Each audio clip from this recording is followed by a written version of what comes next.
Okay, it's coming up.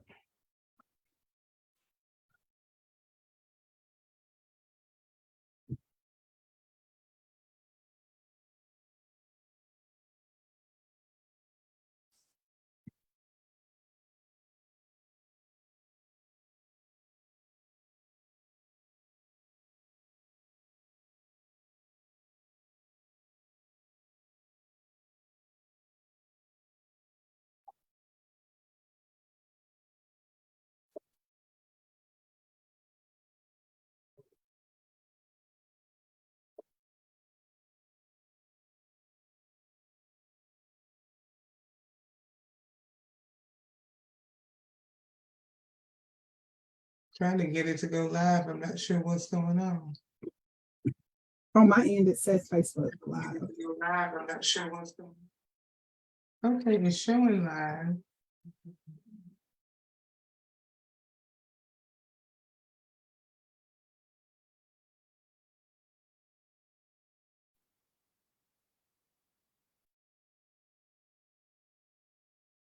Well, listeners, I am waiting for a moment to see if we're actually live. It says we are. So welcome to this week's Black Mental Health is Mental Health. I am your host, Bronwyn Lucas, a little confused today, but hey, it was showing not live, but it's showing live. So we're going to believe that we are live. Hopefully you guys have had an awesome day.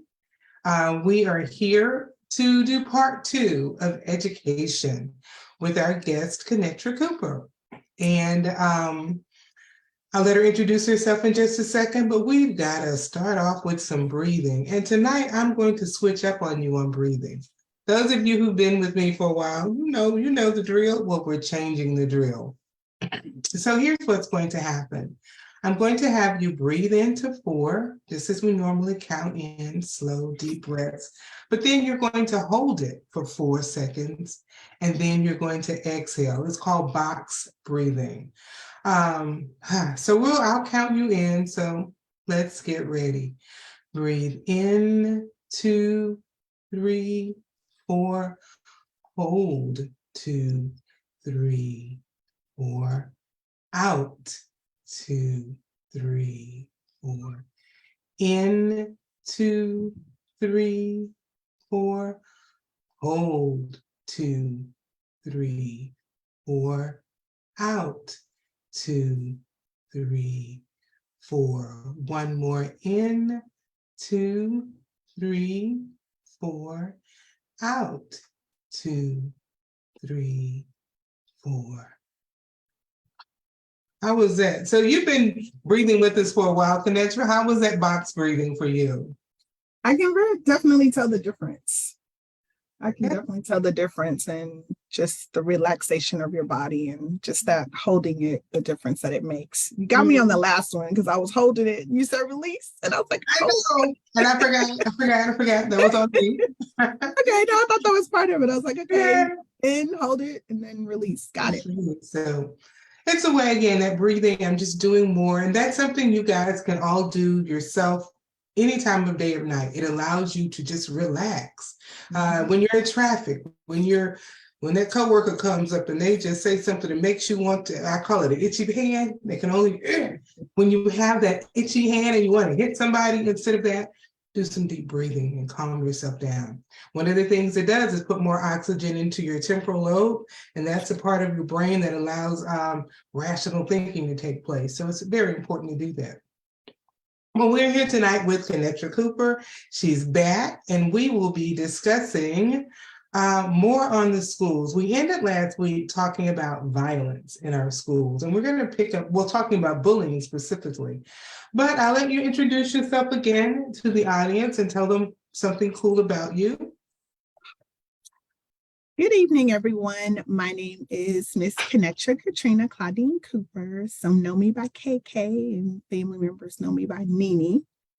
I'll say that something interesting about me is I am in the process of becoming a surrogate. And that is exciting to even know. And I told her we're going to have you back just to talk about that process.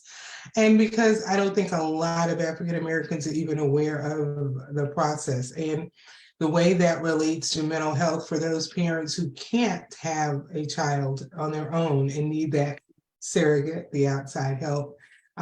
It can make them feel fulfilled to be able to have that child. And we're going to have you back and talk about that, because that's a interesting topic. But tonight we're here to talk about bullying. I have this little quiz, and since we're doing this, I might be able to do a share screen.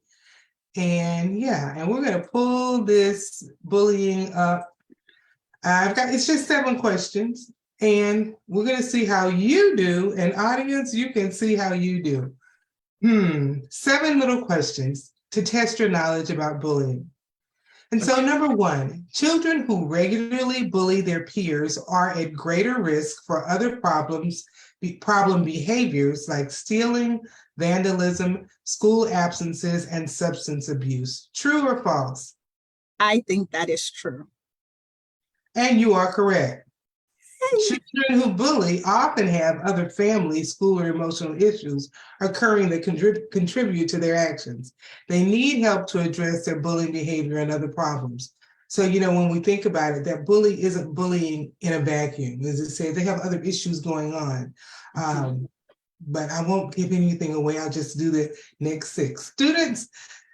Schools should have a zero tolerance policy for bullying. Expel students who participate in bullying. True or false? That's difficult because I think part of it is and part of it isn't. Since zero tolerance, bullying, and expel students. I'm going to tell you, I agree with the first part, but the latter part, I don't necessarily think that is the remedy for it, or that should be the consequence. So I'm going to say false. And you are correct. Zero tolerance policies often prevent students from reporting bullying and can negatively affect the school climate. Strict punitive policies can punish everyone involved, including the target of the bullying and the bystanders. They leave no room for identifying the cause of the problem and finding appropriate solutions. So when a bullying situation, you have the bully, the bullied, and the bystander. The bystander Absolutely. Is the one who sees it. And in a lot of zero tolerance situations, the bystander is also punished. Well, if I see you bullying somebody, I may not feel empowered enough to help you, because I may be scared of that same bully. So I'm going to be punished for that. That's why that one, because we hear zero tolerance and think, that's the way. Next one. Children who are bullied are the only ones affected. I'm pretty sure that's false. Correct. Each person involved in bullying needs support. Everyone involved in bullying is impacted by it. The bully, the one who is bullied, the bystander, and the one who bullies. Bullying can cause anxiety, depression for the one who is bullied and for the bystander. Children who bully others are often at higher risk for substance use and other problems. We talked about they have family problems and other emotional issues. Children who witness bullying should always step in to stop it. I want to say that's false. And the key here is always. No, sometimes you put yourself at risk. In danger, yes. Most bullying is witnessed by peers. Not all children are comfortable stepping into it and may not be safe. You may become the target of the bullying. So stepping in, though. Now, maybe going and report it anonymously, that's something else. Having a safe, supportive school climate helps prevent bullying. I think that's true. Yes, some of the most effective bullying prevention efforts to work to improve overall social and emotional climate of a school and foster positive social behavior among all students. So when you have, part of that is it's just a safe environment. If I feel safe, I'm going to report it. And when you think about the bullied the bully being a person who maybe is coming from just a negative background, maybe it's a bad home environment, maybe they're already using drugs, maybe all this. If their school becomes a safe environment, it might decrease their negative energy, everything they're putting out, and thus decrease their need to bully. Absolutely. Two more. If your child is bullied or social or cyberbullied, you should reach out to the parent or guardian of the other children involved to address the problem. Although that may be true how I grew up, that is not true in how it should be handled. So I think that is false. You are correct. And then remember, I'll read what they say, but the other side to that is you have parents who will tell their children, somebody mess with you, you better not come home unless you beat them up. Exactly. So if that is a parent and you're going to them, might not be a good sense. They say that this could make matters worse or create more problems between the children. Instead, you should reach out to the school if the incident took place outside the school. Contact, and they were at a program or something, you contact that. If it's cyberbullying, you can take screenshots of it. And if they are in the same school, you could, there are ways to do it. But going and knocking on somebody's door that you don't know, I don't think so. No. And the last one, cyberbullying negatively impacts both the one who has been cyberbullied and the one who is cyberbullying. In my heart, I think that that's true. Yeah. Cyberbullying, just like regular bullying, it impacts both. Yep. And yes, it negatively impacts the bully. We don't think that it does, but it does. Youth who experience cyberbullying can experience anxiety, stress, depression, fear, shame, and humiliation. Cyberbullying can also negatively impact the reputation of the one who is doing it. Comments and content posted online leave a digital footprint that can last forever. Colleges often research applicants online, and employers may do the same in the hiring process. So you might be the one who is doing the cyberbullying, and you kind of got through it. Now you're trying to get in this college. Maybe you want this scholarship, and they go through your social media page and find out that you've been bullying. Your chances for that scholarship could diminish just because you were bullying someone online, and you don't even think about it. But what you do online, it lasts forever. You can take it off your page, but let's say they go look at your friends' pages and they see posts that you posted. So yeah, your digital footprint is there. Absolutely. So, So that's just kind of, I thought that was interesting. Your feedback on that little quiz. I just kind of sprung it on her, but you did good. You did. Yay. I do think that it brings up a lot of valid points, and I think it clears up some misunderstandings that a lot of people may have about how to handle cyberbullying cases from a parent perspective, as well as just understanding the one being bullied and the one that is doing the bullying, that they're both dealing with something. And so although the bully may be dealing with something that we're unaware of, or we may not even understand, they also are going through something. And so they need just as much help as the one being bullied. So I think that was a pretty good quiz. And I think that for those who are out there listening, that really brings some light to the situation, because bullying is definitely a problem, especially in our schools today. It is. And last time we kind of started talking about that, and you gave any updates. You had a case where one young lady was being bullied, and the mother took it to the school and nothing happened, and her daughter was jumped, and she filed a police report. She is pressing charges.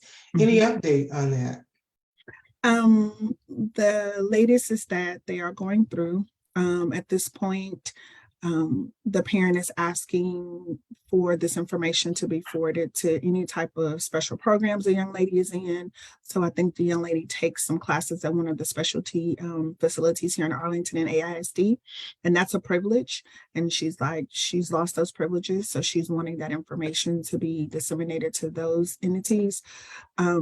so that this young lady can definitely, as well as the parents, can definitely understand that this is a zero tolerance. And parents, if you're dealing with it, you have plenty of resources and you have plenty of action that you can take against any person who is bullying your child, but there is the right way to do it. And so, again, like I said, I do applaud this parent. She is going through the proper channels to facilitate the process through the school.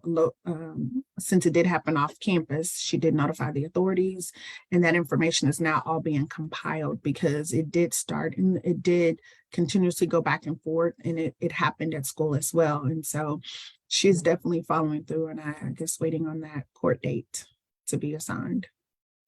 And here's an interesting thing. When we looked at that quiz on bullying, one of the things that pointed out was that the bully is often someone who's dealing with a lot of issues. Mhm. But I'll be honest, for most people, it's hard to have sympathy for the bully if you're the parent. My child is being bullied. Okay, well then your parents need to get it together with you.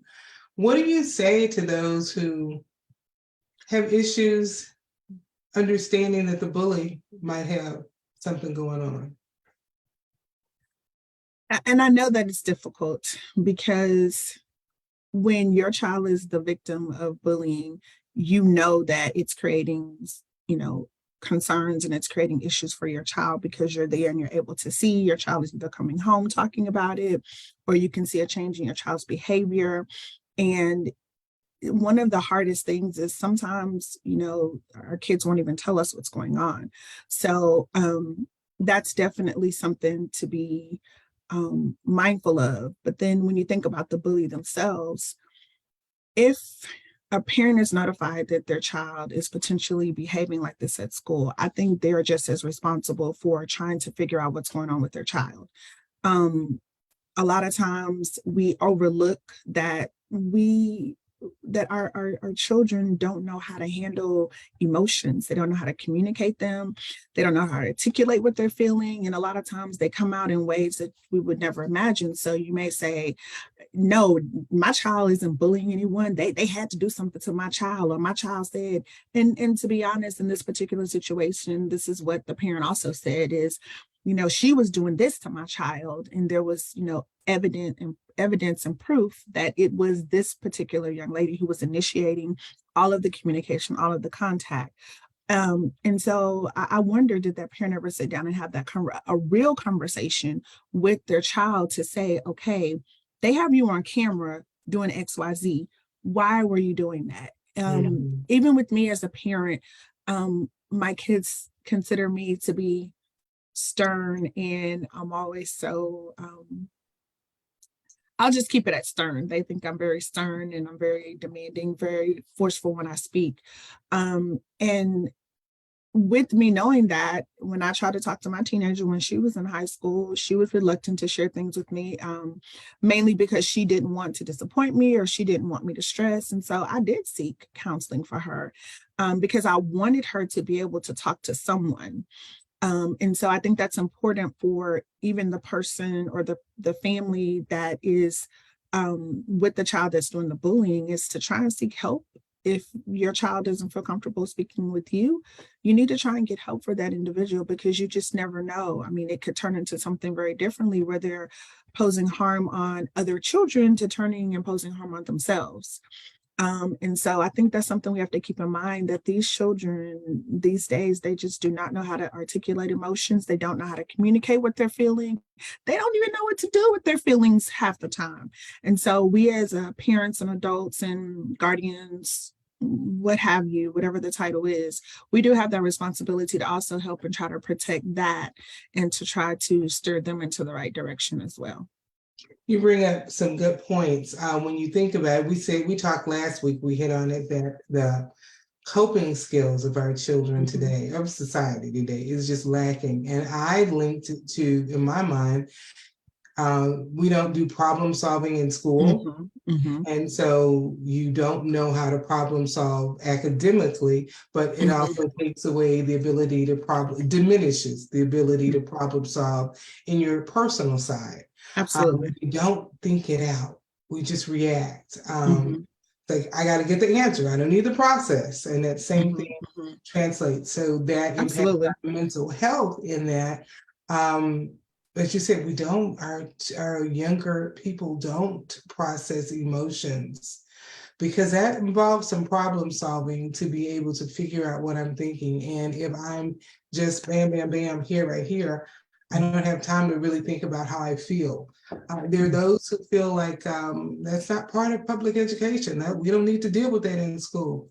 Mm, Not where. If you think about the amount of hours a child spends in school per week over the whole, their lifetime during the school year, that's a lot of hours.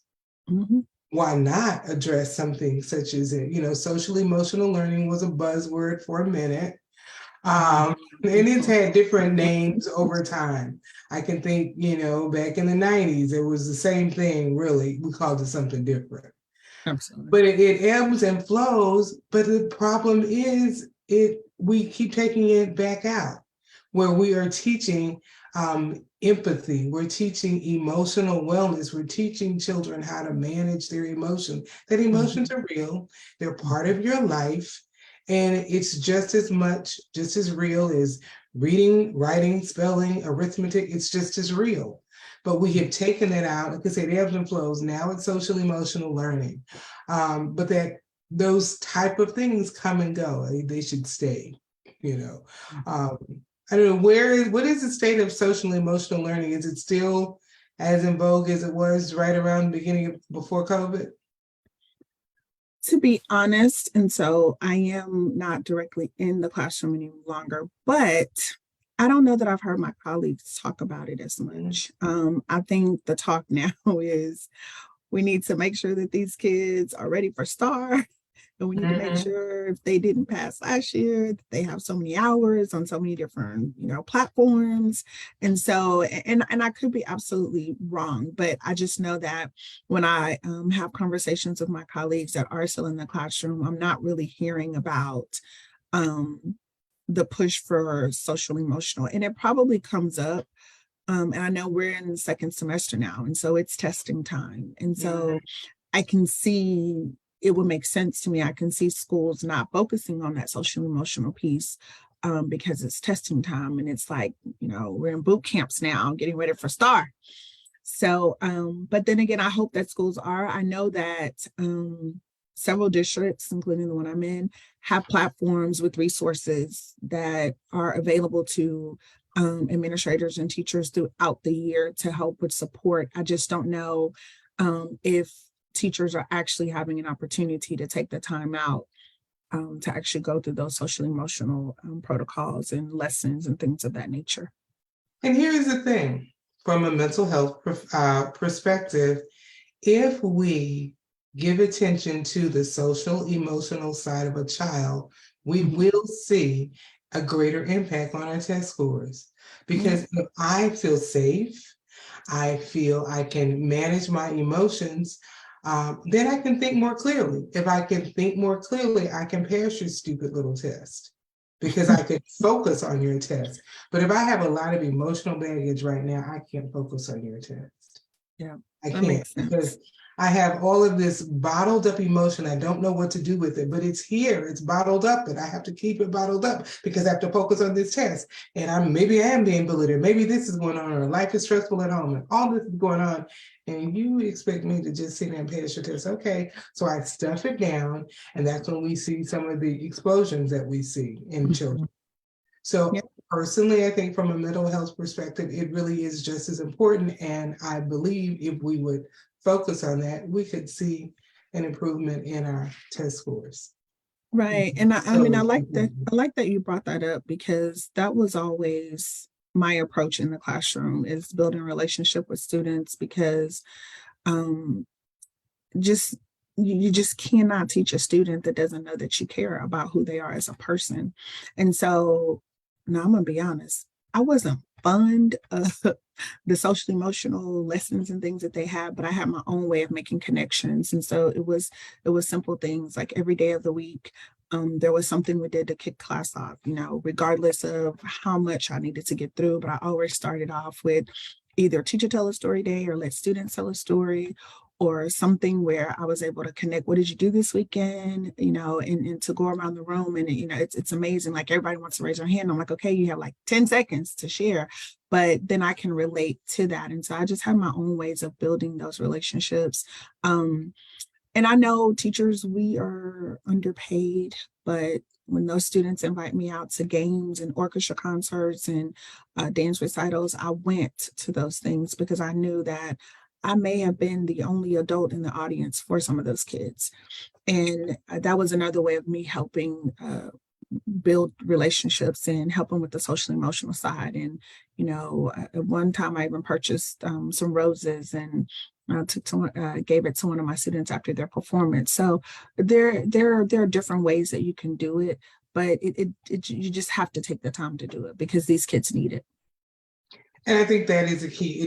It is not just the packaged social emotional learning. Mm-hmm. It isn't, because you could do everything in the book and still not have any connection. Mm-hmm. That adage, they don't care how much you know until they know you care, is very true. I mean, absolutely. I can remember too, back in the classroom, going out of your way to connect with your students and making the classroom a safe environment.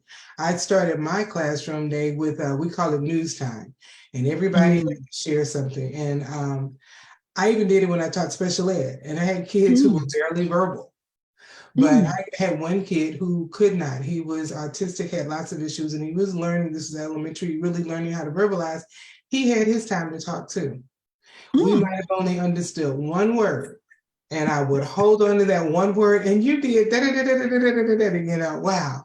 I'd ask him questions like, and how is your sister? I did not know what he said, but even, I was a speech therapy minor back in grad school, and I know that just giving that opportunity to verbalize, and over the course of the year with him, we began to understand, he began to talk better because who was giving him a chance to just talk to someone. But the students were more connected to each other as well, because if you're sharing every day, and I'm like, it was quick, it didn't take a long time. But if you're sharing every day, you know each other. And if you begin to connect with people, you treat them differently. And even in just doing that in the classroom, even if, let's say, you had 20 kids and then you're doing this and they connect with that 20, I know that I can connect. Children aren't given enough time just to have that human connection.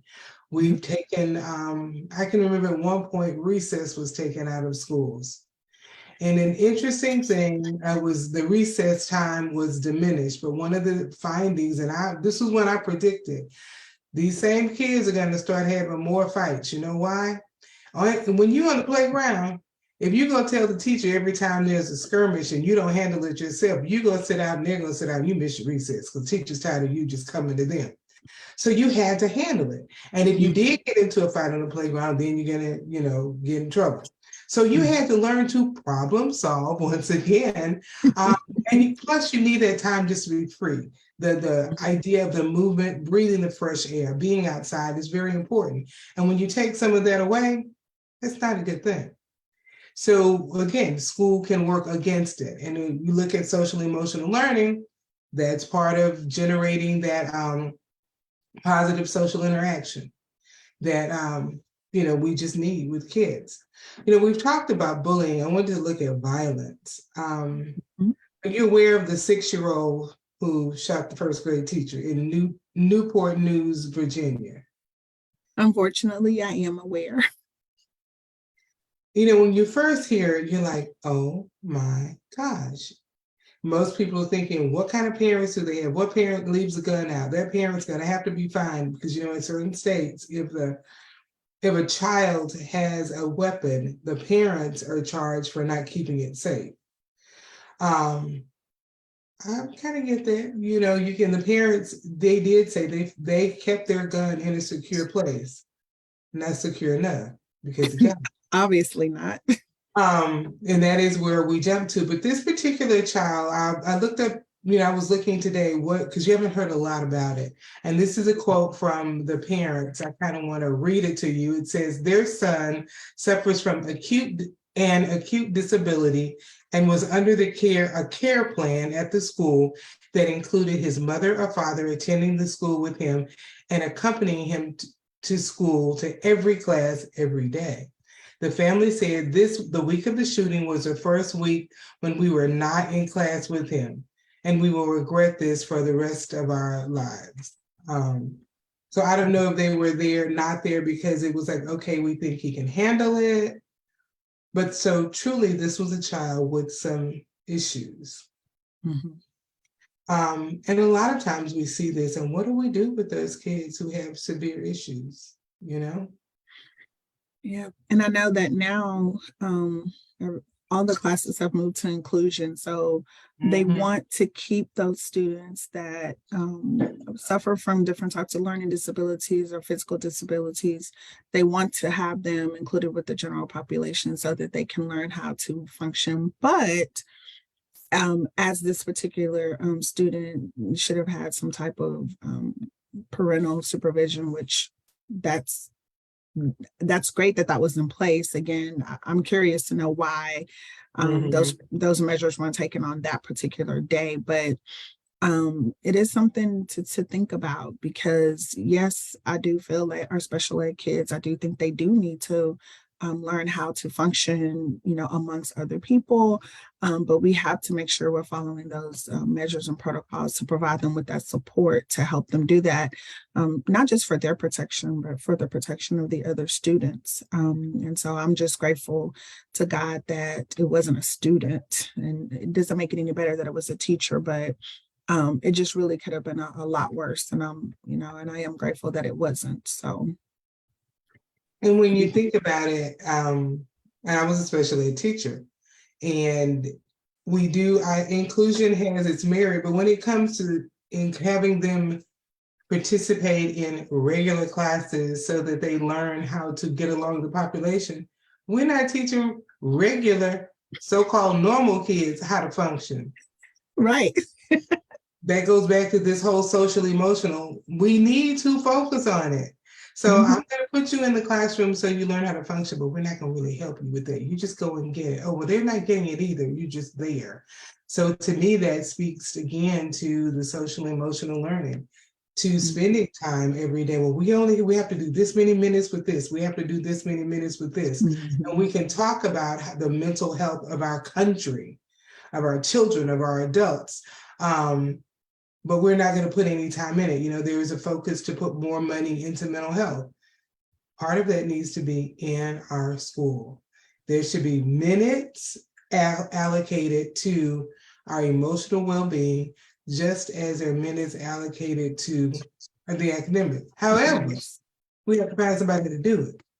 I don't expect teachers to do it. They're not trained. We don't use counselors for that. At one point, and in some districts, there are counselors who go in, and I've had positions where, as an elementary counselor, I went into the classroom and did what was called classroom guidance. And you actually taught emotional skills. And so a lot of mine, in one position I had, I'm a storyteller, so I would go in and tell stories. And kids love to hear stories, but then we talk about the stories, and the stories were all designed to teach, a lesson. But story lady's coming, or I'd go in and teach. I was even in one building where in middle school, I would go into the classes and do some things. Yeah, I would go in through different subjects, to try to hit at everybody, like English, because everybody takes English. So I might spend a semester I might only hit each kid once a semester, but it gave them a connection to the counselor, because now you really see this person who's in your face. And if there were issues going on at the school, I just kind of switched my lesson and it fit that. But those few minutes would make a difference if we just instituted it where across the board. I've even done work in high school where I would go in and do some stuff. Some of the teachers were like, okay, look, I'll give up some time. We have too much issues, whatever. And you have teachers that would say, okay, well, can you come in and do a lesson on such and such? And I might spend 20 minutes in a classroom. That I think is important. Let's allocate time, actual time to working on their emotional well-being. Mm. I don't know. Yeah, What do you think? I think that that's a great idea. And I think that is definitely something that needs to be focused on. Now, will we get there? How close are we to getting there? Mm, Mm. let's say that for another day. Because it's a But hard sell to administrators. absolutely. And so, unfortunately, it does fall in the lap of our teachers, right? So, we as teachers, we have to be creative. I would have, teachable moments all the time. Sometimes I would see behavior and I would see actions, and I just had my own way of dealing with that and trying to get to the root cause. And so if I had a student that was misbehaving or that was, being disruptive to another student, a lot of times I would remove the audience. So that student and I would go outside and we'd have a conversation one-on-one, because a lot of times some students just want to be on stage and, act a certain way.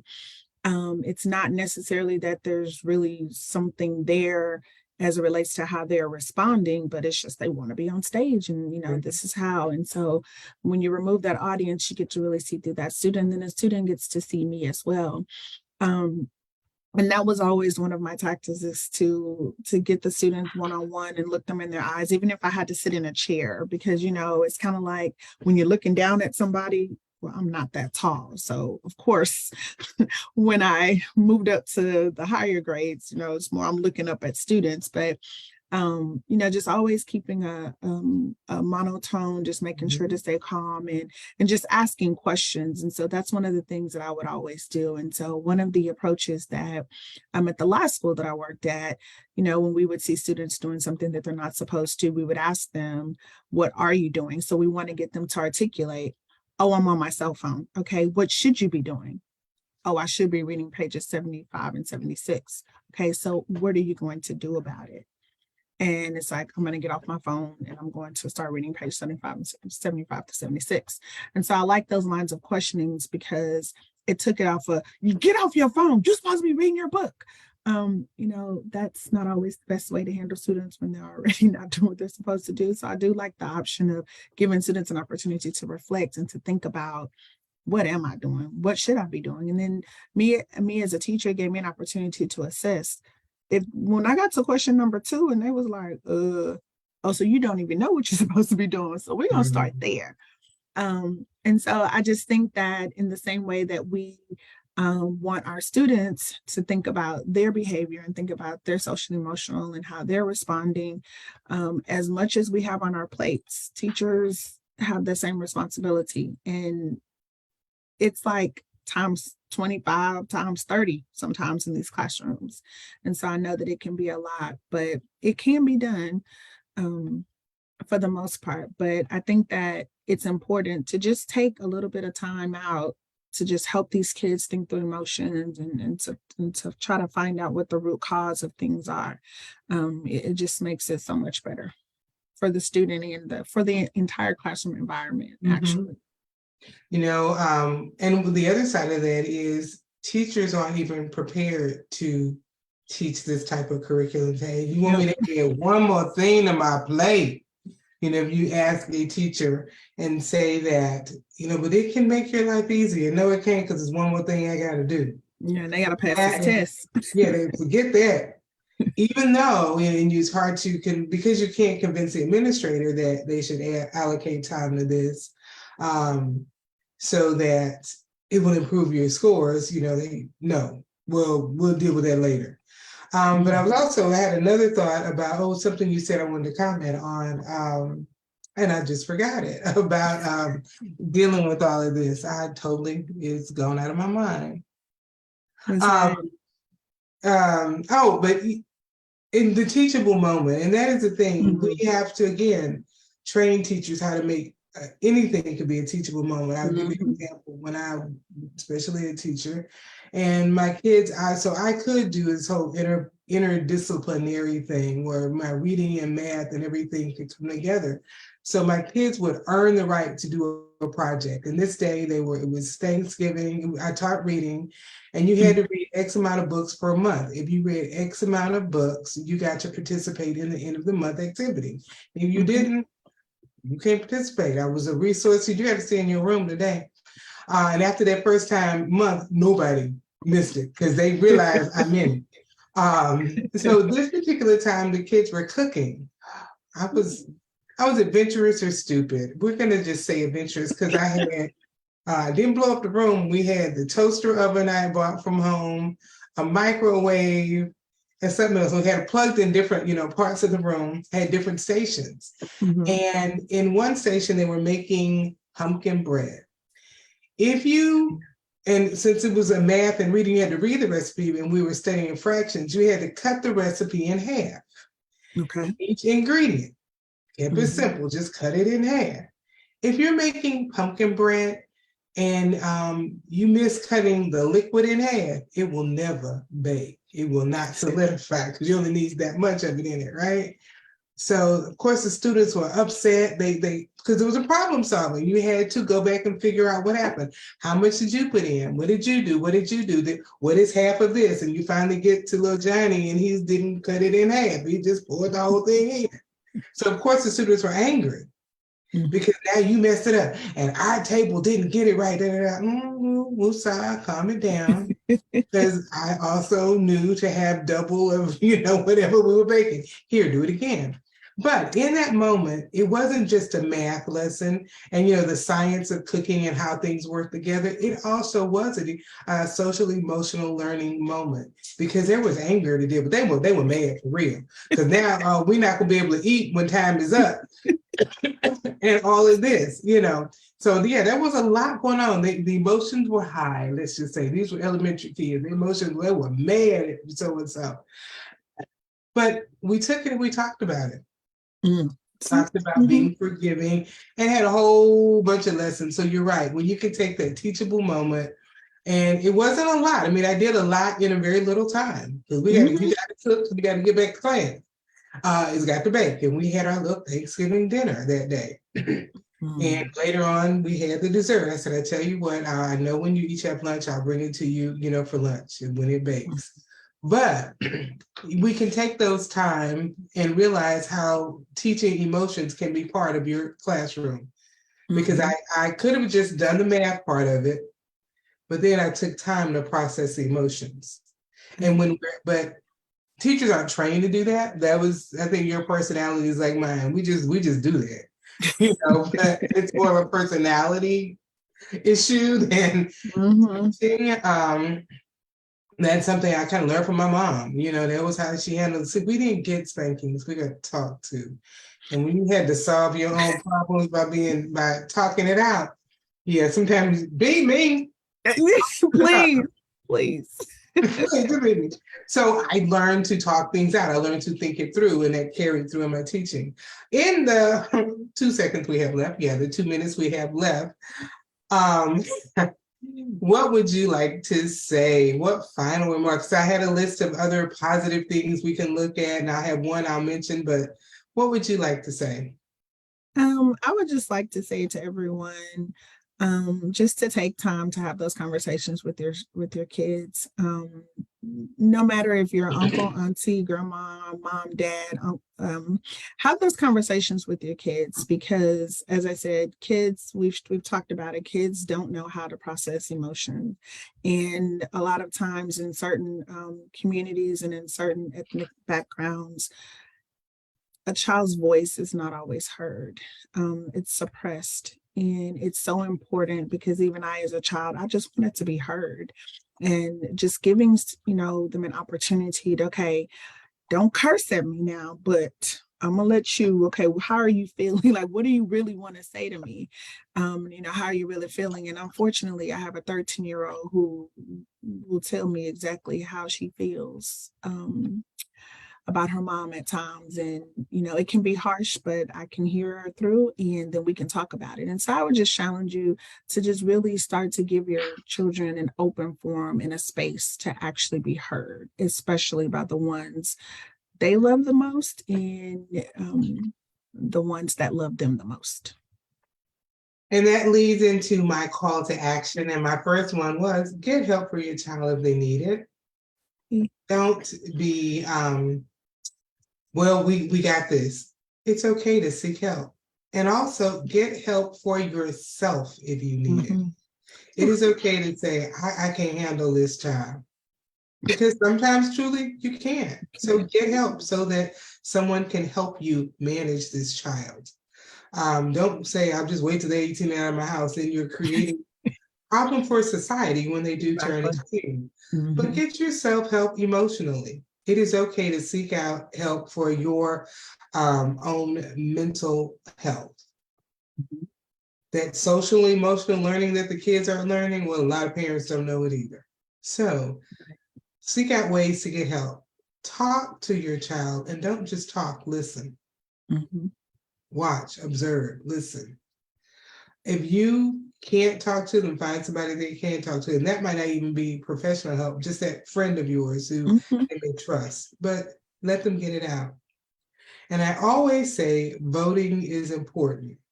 Why does it? Here is a direct correlation between voting and education. In the state of Florida, the governor, Ron DeSantis, has determined they cannot have AP African American history as a course. Now, we need to separate education and politics, so much so. But this is why it's important how you vote. So the governor can make a determination that what is going to happen in schools. So whether you think they should be separate or not, they're not. So who you put in the office matters. So be an educated voter. Know what issues are out there. In the state of Texas, all I can say is, Lord help. I can't even articulate anymore. But be that educated voter, because things like that are not just going to happen in Florida. I want to thank you once again for coming, and we're going to have you back about that surrogacy.